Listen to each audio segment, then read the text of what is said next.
Thank you. It's really nice to be included here. I'm been absolutely blown away by everything I have heard. I have tried for all of the components of the theme with a wedge of sarcasm. And I'll start with a poetry postcard poem on the card from Louis. And you, when will you begin that long journey into yourself? After tea. And then the ironing. Just 5 more minutes when the streetlights come on. Maybe. You'll sit on the porch, in your kitchen, the bath, pick up the strings, the breadcrumb trail back to beginning. Sunday. When I was a child, I hated Sunday because I had to wear applique lace and behave all day. Didn't dare scuff white shoes, running around like a wild Indian. When my father rested, he put his feet up and read every single word of 2 enormous newspapers before knocking back a few beers and telling loud remembrances, which sounded to me like God on the Sabbath.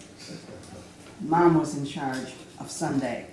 She and I never did see eye to eye about God having a sense of humor.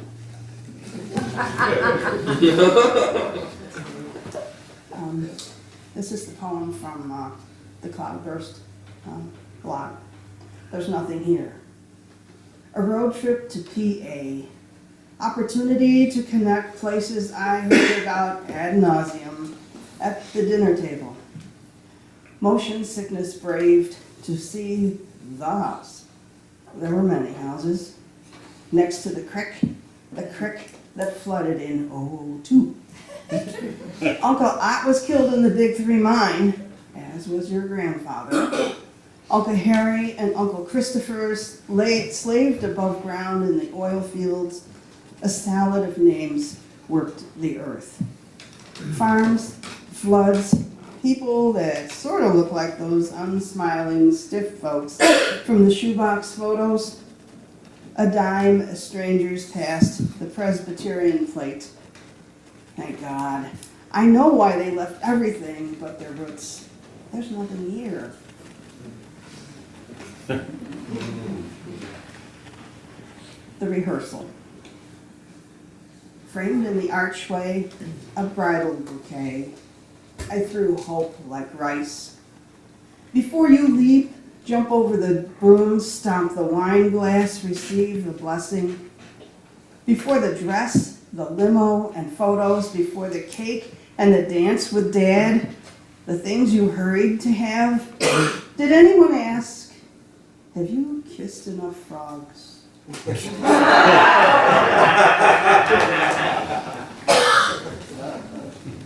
I reference Charles Bukowski in a lot of my poems. Curmudgeon kind of got me through a couple of tough years. He pretty much, in reading his work, you tell him to either get over yourself or get over it. So this poem is called March 9th. March 9th is my father's birthday and Charles Bukowski's death day. Soldier's children, the poet and I, we shared a park bench, he drinking long-neck beers, me in square, clumsy, black orthopedic shoes. Both of us convinced that life sucks. One day, he grumbled off to write, got recognized.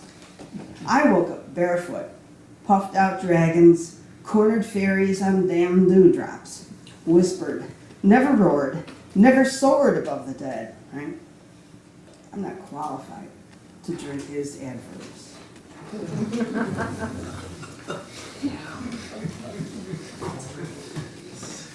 Paul Chinaski.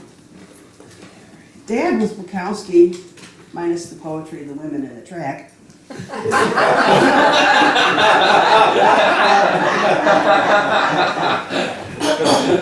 Advice, a sarcastic blade shaving hair from the back of my neck, drawing tears, but not quite drawing blood. Be brave, stand in the beer fumes, and take it like his kid. And this one, I'm so glad I brought. It's called Dichotomy Goes to the Races. 30 years from now, wheelchair-bound, gnarly, howling scraps of heavy metal lyrics, I won't know I'm an essay topic. So let me save you some trouble. Forget what was said about that piece. You know, the one that the academic ego is analyzed. The fifth race at Fort Erie is about the fifth race at Fort Erie. In the paddock, a weary trainer listens to owners who believe a cheap gray claimer will carry their silks and the day. The noisy lady, with peculiar yellow streaks in her white hair and faded gingham dress, takes the bus to the track. Only bets to show. The guy in the frayed brown suit and undersized hairpiece never looks up from the form until the final furlong. Oddball rollers hoping for a score exist at the Fort, Mountaineer, Santa Anita, every racetrack. I intended to write about them. The manure smells, the dime store cologne. Choke down a boiled hot dog and taste desperation in the coffee. It's not deep. Don't let them tell you differently. There are no metaphors here. Thank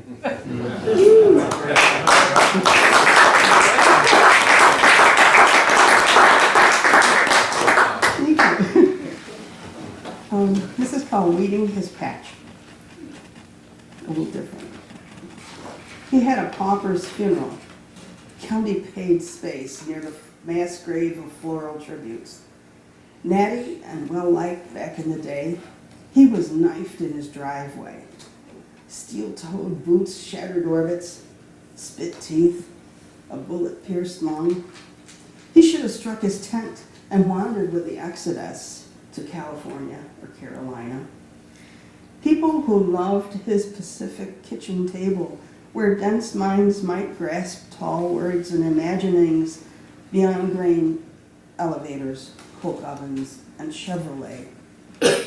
Change. He resisted, still weeding his patch, preaching sunrise amid decay, and wolves who marked their territory. I have a friend who is a foodie. And we argue all the time because I don't know what the hell he's writing. Ever. So I didn't eat you comings back at him. This is called My Curtains Will Whine. In your music are things I, inarticulate harpists, fail to pluck. Your breeze, the anti-applause, jeers when I etch poems in the sand at low tide. I do not grasp basil, unfamiliar pepper, cilantro thrown at sea bass, and seared vintage charades. But something in me imagines your patio concrete.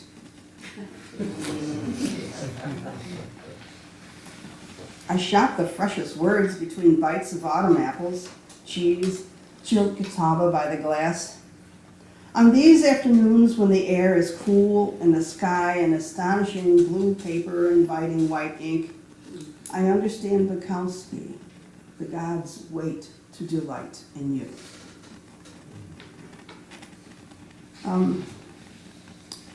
I took a Poets Having Fun workshop with Karen Lee Lewis, and one of the prompts was a video by Nell Shaw Cohen about Georgia O'Keeffe, and this was my response to that, called River. St. Lawrence, water mother, dressed in echo of sky color, reflections of trees, stirred by passage of mighty vessels, overseen by a still heron. The golden path of sunset entices the mind to walk on water. I, fisherwoman, Zen moment, pen like pole over water, casting for species of verbs, elusive adjectives, free of the world in the sweet permission to ponder.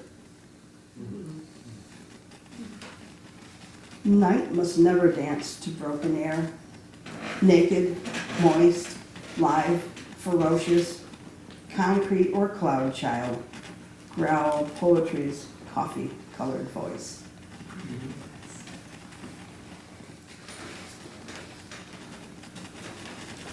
Dormancy.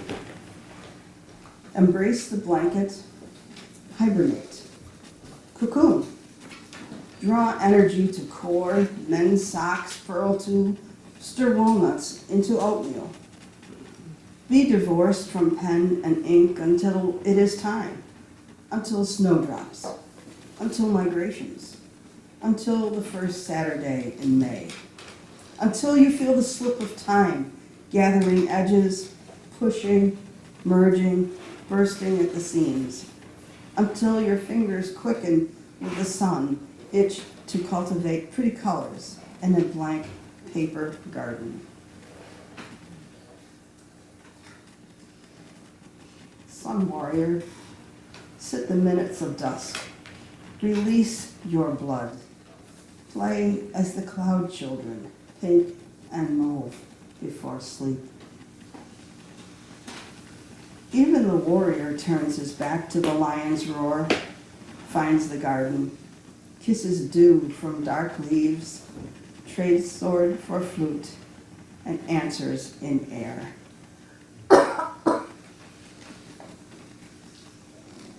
Bless the eccentrics.